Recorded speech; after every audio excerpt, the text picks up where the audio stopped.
வணக்கம் நண்பர்களே, இன்னைக்கு நம்ம இந்த வீடியோவில் என்ன பார்க்க போறோம்னா, ஏஆர் ரகுமான் லண்டனில் ஒரு நிகழ்ச்சியில் தமிழ் பாடல் மட்டுமே பாடியதால் வட இந்தியர்கள் கடுப்பாகி அந்த நிகழ்ச்சியின் பாதியிலே வெளியேறினர்.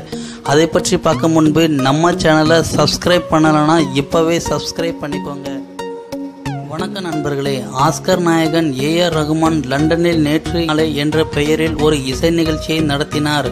இந்த நிகழ்ச்சியில் முழுக்க அவர் தமிழ் பாடல்களை மட்டுமே பாடியதால் இந்த நிகழ்ச்சிக்கு வந்திருந்த ஹிந்தி பேசும் வட இந்தியர்கள் கடுப்பாகி நிகழ்ச்சியின் பாதியிலே வெளியேறினர். இதனால் பரபரப்பு ஏற்பட்டது. இந்த நிகழ்ச்சிக்கு தமிழர்களால் ஏற்பாடு செய்யப்பட்டு தமிழ் பாடல்கள் மட்டுமே பாடப்படும் என்று ஏற்கனவே விளம்பரம் செய்யப்பட்டிருந்தது.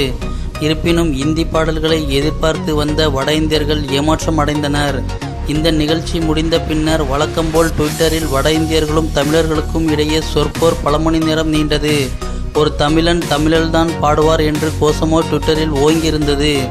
இந்த மாதிரி பல செய்திகளை உடனுக்குடன் தெரிந்து கொள்ள நம்ம சேனலை சப்ஸ்கிரைப் பண்ணலைன்னா இப்போவே